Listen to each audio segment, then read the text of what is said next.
Thank you for listening to the Speaking Out on Sex Abuse podcast with hosts Clara and Jimmy Hinton. If you're new to the podcast, please look us up on your favorite podcast app, subscribe, like, and share so that you never miss an episode. If you'd like to further support us, visit patreon.com/speakingout and check out the different rewards. You'll find exclusive rewards if you sign up as a patron of the podcast. Thank you for your support, and let's get into the show. Welcome to this week's podcast. Thank you, as always, to our patrons who help make this podcast possible. Actually, they don't help. They just flat out do it. Do it. I'm telling you, Yeah. Jimmy. Yes. Thank you to everybody for your support financially, for your encouragement, for the emails and the texts that we get, for your messages, for listening, for sharing. Thank you for all of that. As you know, it's our goal to reach as many as we can with this podcast, and so thank you for helping us with that. Absolutely. Yes. So speaking of patrons, the Yes. content for this podcast is kind of running off of our excitement. We just got done doing our first live Zoom training for our patrons, and it was excellent. And the comments that we got from our patrons and the feedback was absolutely phenomenal. So we just wanted to spend an episode and share that with you guys because I'm not the best at social media. I don't know. I just don't like spending my time there. I probably should utilize it more, but I don't know. I'm not a huge fan. So we figured this is a good avenue, one more way to let our listeners know that we're doing a monthly Zoom. So one a month. We just had our first one today, which actually is 2 days before this podcast publishes. Right. And as you may or may not know, my area of expertise and specialty and where I've really put all of my time and effort and energy is on abuse in plain sight. And the reason is that the abuse that happens in isolation is really impossible for us to see. I mean, that's just the reality. Anything that happens in isolation, Right. the things that happen in secret behind closed doors, if we're not there, unless somebody discloses, and that somebody would 100% be a victim because Right. abusers Right. don't disclose. So unless a victim discloses, which rarely happens for a host of reasons, you're not going to know about the abuse that happens in isolation. Therefore, what we really need to be attentive to is the abuse that happens right in front of us, and that happens often, a lot more often than you think. Even people who are victims of abuse most often don't realize that they're being abused in front of other people, so even they can't identify that abuse is happening in front of other people. Right. And I think Jimmy shared so well that so many older adults, when they get much older, they're aware then of the abuse that happened to them as a child in front of their parents or in front of their grandparents or and they are crushed because nobody stopped it. Well, the reason is nobody saw it. Right. And Jimmy is a pioneer in this area. I don't know of anybody else, Jimmy, who has really dug so deeply into this abuse in plain sight. In fact, I don't know of anyone who has researched like you have and put together such a powerful training.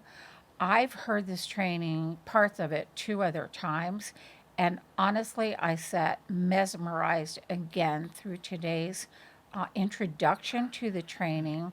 I encourage all of you to please join us for these trainings. You will not want to miss it. It's that Yeah, I mean, they're powerful, that really, really good. unique, They are and they're very, very good. they're Excellent. extremely good at helping you to really Identify. be able Really. to understand how abusers do what they do. Yes. Most people put the big focus. If you've gone to any kind of training, most people put the focus on why abusers do what they do. At the end of the day, I don't really care why they do it. My own personal philosophy is they do it because they want to do it. Now, if you want to get into, like, did they have a troubled upbringing, and did they have a broken home, and did they have this and that? I don't know, and I don't really care, because that, not that I'm not compassionate, but I don't care when it relates to actually understanding abusers and stopping them. Right. Because why they do what they do doesn't help us to any better identify an abuser who's in front of us. Right. But knowing how they do what they do That's definitely the key. helps us. That's the key, and that's what Jimmy focuses on. And he's not saying, well, I don't care why they abuse. And neither one of us are saying that, but at the end of the day, they're going to abuse. What we need to figure out is, how do you stop that before that child or that young adult is hurt and permanently hurt for life. That's really, right. Which happens so often, that this abuse is going on, and Jimmy explains it from step one in the thought process of these pedophiles. And how they see us. How they see us, how they have thought out very methodically every step of the way, how they have planned everything. This training is just powerful. These trainings were made available only 2 years ago to like churches that would fly Jimmy in, bring him in to speak and do the trainings, police officers. I think you talked to military. You've done this to military. I've trained military, corrections officers at prisons. COVID halted schools. that. Right. COVID halted that, and Jimmy's had time to rethink the whole travel thing and felt this is our best avenue to bring this training to people who are really and truly concerned about it. I'm telling you, it is top Yeah, it's not notch. like anything that you've ever No, gone to it's before. top It notch. is very It truly unique, is, and yeah. I don't piggyback on the work of other No. people, though. I study, definitely have studied some of the pioneers in this field, and they certainly deserve a lot of credit. But yeah, I have a very unique take, because I just have so many different perspectives. Being somebody who reported, also being a minister. Having victims at the church where I preach, having victims at a church across the street from us, in addition to our church, having victims in the family. Right. What really Go ahead. what really hit me, I think, really hard, just kind of a wake up call, I guess, is I really was haunted by the fact that we missed it, that we did not see any signs, at least recognizable signs of abuse. And after reading all this research over the years, especially in the very beginning, I was like, I don't really feel any more equipped to be able to recognize abuse before it happens. Now, after it happens, maybe, because the emphasis is really on red flag behaviors and grooming behaviors and all these kind of obvious things that happen way beyond the point of when they begin to abuse a child. So I wanted to get on the front end of that, and so that revelation kind of came through a letter really early on, which we actually read part of that letter in this training that we did today. Just so powerful. It's telling. It is. I mean, it's chilling. Yes. But in that letter, my dad just kind of nonchalantly was like, yeah, here's how I abuse victims in front of adults, and here's what the parents are thinking, and here's what, if I got caught, here's what the police would be thinking, and if I got caught, who cares? How do you prove any of this? And here's what the kid would be thinking, and so he's literally covered every single angle. And the purpose for abusing in front of other people is to test both the child and the adult, and to know vulnerabilities, and to match a vulnerable child to a vulnerable adult. And by vulnerable, we don't mean homeless and Right. broken homes and No, anything like no, that. no, no. Vulnerable, all of us have vulnerabilities, and finding a vulnerable person is to exploit that person and to really find out what their weaknesses are and to shove yourself, assert yourself into those areas and really exploit those vulnerabilities to gain access to victims. And the That's hurt, what they do. right, is very intentional. It's like a step up. Each time in this process was a step up. And he says in this letter, which you've heard from other abusers, there's a thrill in that. There's a Absolutely, yeah. He thrill. talks about adrenaline rush Yeah. and There's being his own pharmacist, and I happen to be the one who's in charge of the drugs that I'm receiving, and I can dish out as many as I want. So Right. that's how he's describing his victims, and so I put almost all of my effort into understanding abuse in plain sight, because once you understand this testing process, you realize that they don't just typically, not always, but typically, an abuser doesn't go in and boom, from second one, start abusing a child, Right. sexually assaulting a Right. child. And we are talking about child sexual abuse. That's our area of Right. expertise. exactly. There are certainly many different kinds of abuses, domestic violence and spiritual abuse, and on and on and on. And there's a lot of overlap. A lot of this thought process goes along with the other abuses That's right. too. A lot of this thought process. But so, you can certainly draw parallels and there's a lot of overlap, but what we specifically focus on is, and especially is pedophiles. So, when you understand that process, you realize that there's testing that happens that's benign early on. That's not physical assault. That's not groping and grabbing private areas. But there is both verbally and physically, there's a lot of benign stuff that's happening, and it's happening at breakneck speed. I mean, it's happening And really right quickly. out in the open. And Right- in front of you not on hidden. purpose, Yes, intentionally, yes. and it has to be that way.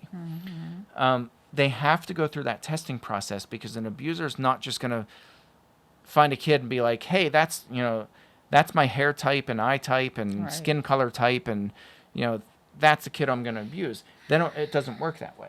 And so they have to be guaranteed that that child's not going to tell, and that their parents or caretakers are not going to be any the wiser. So how do they do that?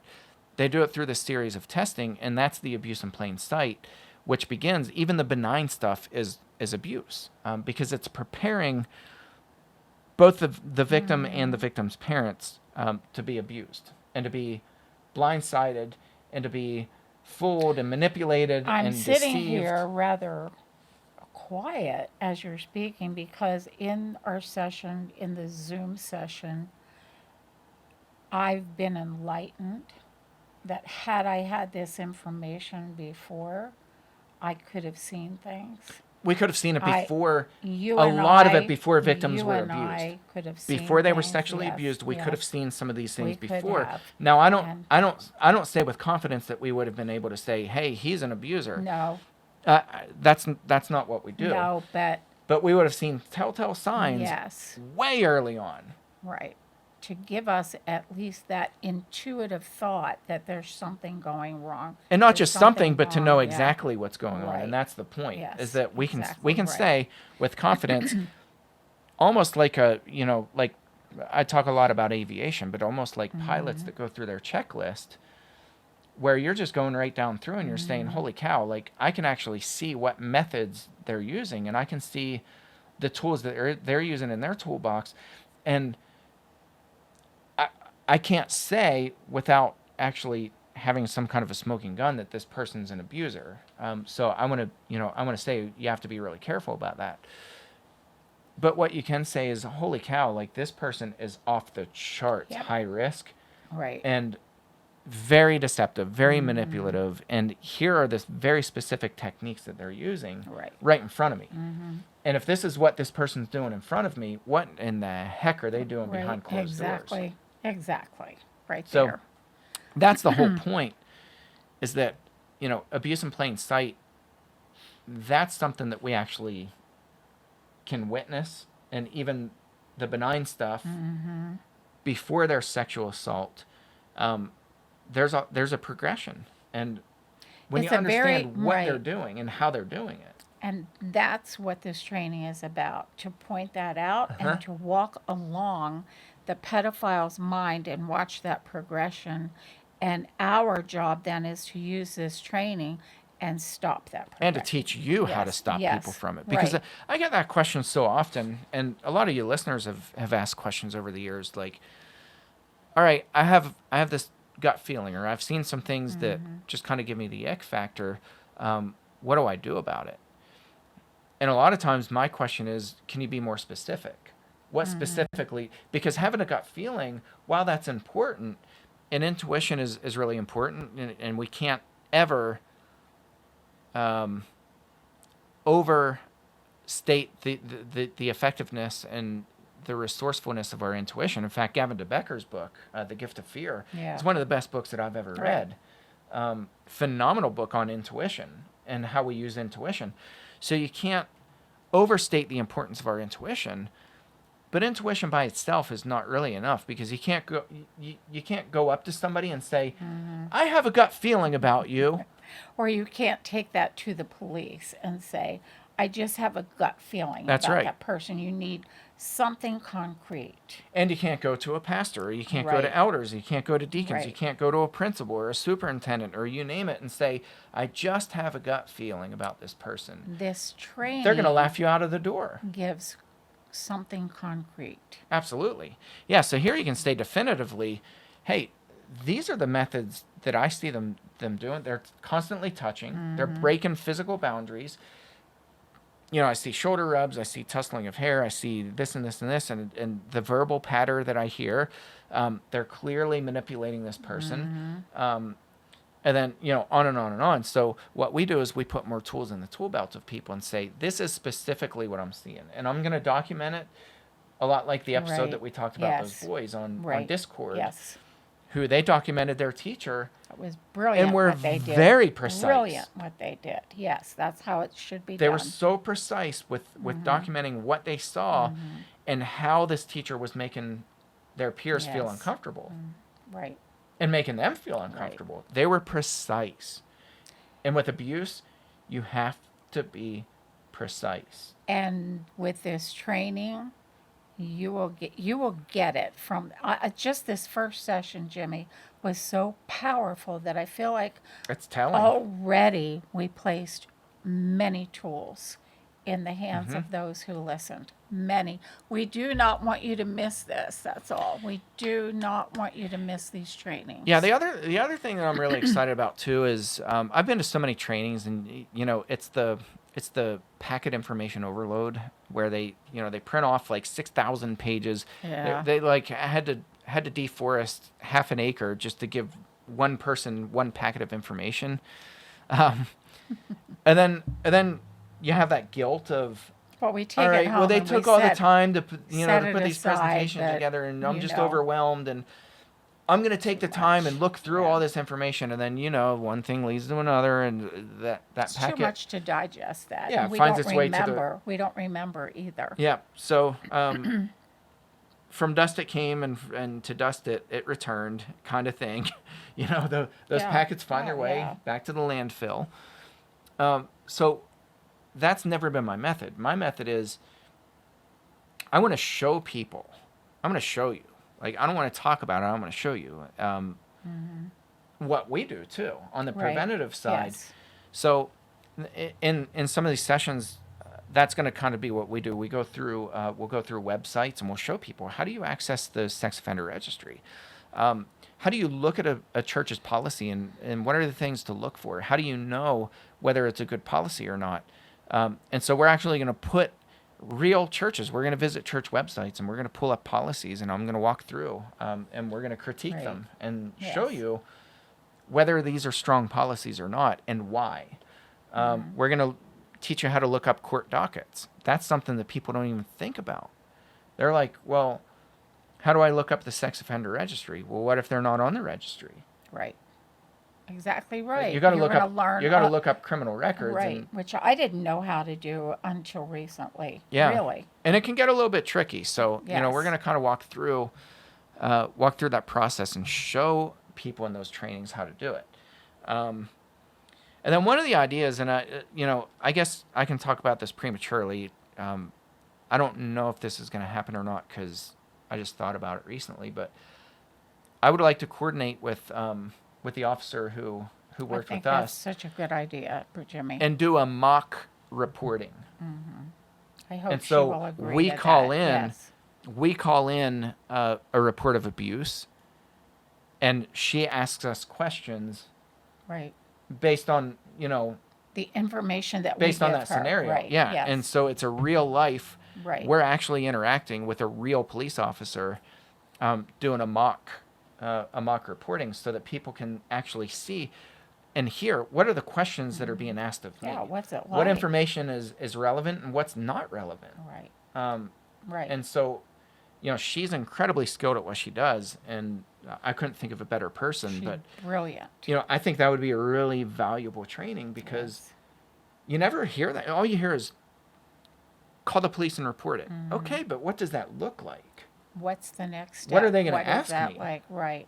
What information is going to be out there? Are they going to know that I'm the one reporting? Is the abuser going to Right. know that I'm reporting? There are all these questions that people have. So telling them, well, you're a mandated reporter and you just need to report it. Well, okay, but what does it look like? What am How I do to I report? come prepared? Yeah. What will happen after the report? That's right. What's the follow up?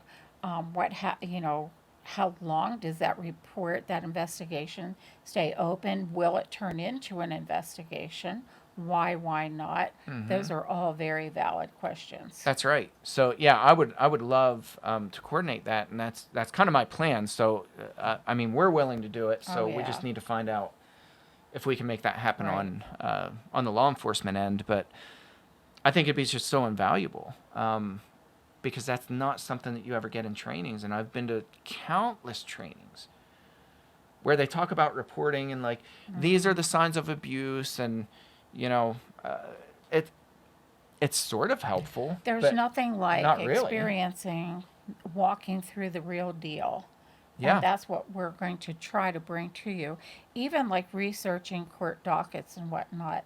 I had a terribly difficult time. It's a process. Yeah, it is. It's not easy. No, it isn't. But if you watch us and walk along with us, we can dissect that with you and show you how to make it Yeah. easier. And it's an important step in this process to be able absolutely. to do that.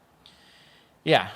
So, and then the other thing too is researching. So I use kind of a combination of things. I use social media. I use court dockets. I look up the sex offender registry, and then I Google the person's name and actually look up and this one's kind of time consuming, but I do various Boolean searches where I'm mixing different keywords, and I look for news articles. And sometimes it's like looking for a needle in a haystack, but I'm telling you, the process is worth it. When that because, needle shows up, yeah. man, you can find some Right. incredible Oh, yeah. information that's just buried so deep on the internet.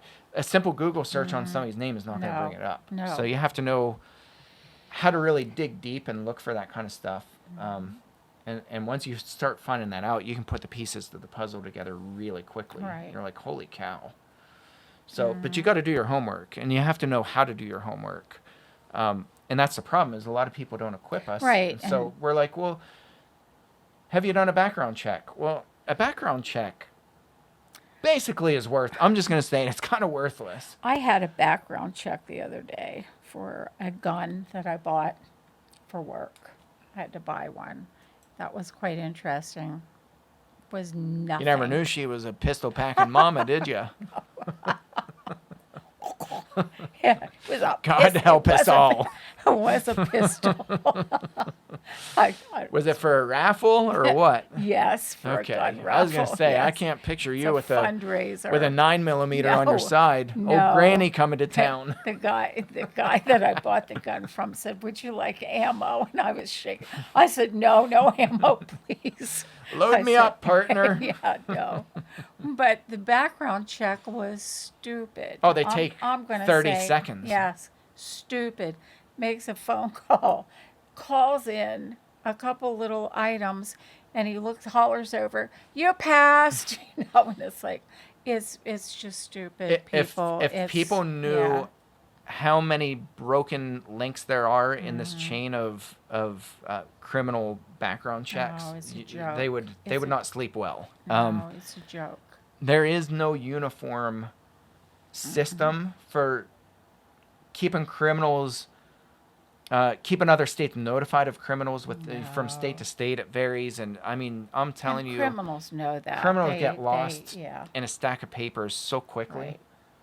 Right. So yeah, background checks they're pretty worthless. I think we're going to be touching on all of these important indicators and showing you hands-on how to really form a good, solid piece to present to the authorities when you want to report, when you need to report. Yeah. Also. So. But the big focus is before, because we want to catch Right. people before they produce victims. Yes. And I don't hear a lot of people talking about that. Like, our trainings here in Pennsylvania, it's all about after the fact. It's how to report. Right. Well, again, that's great. I am a huge Oh, fan yeah. of reporting Oh, yeah. and teaching people Right. to report. But I'm a bigger fan of prevention. Right. I'd rather Stop it before get on the it front goes. end of Yeah. this Yeah. and step in and intervene before that person gets their grubby hands on my kid or your kid or somebody when the else's abuse is kid. being done in plain sight, it is a more mild form of abuse. But when that becomes a secret, then when it's done in Yeah, the isolation stuff, I'm telling you. isolation, then we have more major Yeah, problems. there's nothing you can do about the stuff that No, happens in no. isolation. Right. It's when it's happening. It's even at school. If your kids are being isolated, well, just the fact that your kids are at school and you're not means that they're isolated. right. We think of isolation Yeah. of locking somebody in a room where No, nobody it's else is just there. It's not necessarily Not isolation. in our presence. Yes. Right. when they're Isolation is not in our right. presence. So, that's the kind of thing. How do we observe people while they're in front of us, and what are we looking for, and how do they gain access to a kid, That's and the how do key. they test What us? are we looking for, and what's in the mind of a pedophile? How Yep. do we track that mind? Oh, you'll find out. Yes. Oh, yeah. Today was a good eye It opener. was a very big eye opener for everyone who was on that Zoom. Yeah, there will be no question Yes. of what's going on in their mind. And yes, it was recorded. And if you jump in on this tier, you will gain access to that recording. So Yeah. you will not have missed Yeah, anything. absolutely. Right. So, yeah, I'm excited about it. And again, these trainings, they're available for our patrons, the $25 tier and up. People can jump in and out as they please. You don't have to be a lifelong patron. We've had patrons that they've been there for 4 or 5 months, and Right. On the exit interview, or not an interview, but there's an exit form. You can choose to fill it out or not. But some said, I had a certain number of months in mind, and I Right. fulfilled that, and so Right. I'm done. So if it's So- this training you want, then jump on board, please, and get it. We really, really want to get this out to as many as we can. Yep. All right. Well, thank you for tuning in. We're excited about it, as you can tell, and it was nice to get our first one under the belt. So, gonna keep plugging away, and it's up to you to prevent abuse. At the end of the day, you are in control of what you're in control of, and your own personal circle, your family, people who are in close proximity to you. You've got a lot of control over how you protect them and what to look for. So we want to better equip people, and We thank you guys for tuning in to this episode. And me and pistol packing Granny over here will catch you next round. There you go. Thanks again for listening to today's episode. A special thank you to our patrons who make this podcast possible. Please help us get the word out by searching for the Speaking Out on Sex Abuse podcast in your favorite podcast app. Be sure to hit subscribe and rate the show. Please consider supporting the podcast by becoming a patron and check out the rewards our patrons receive.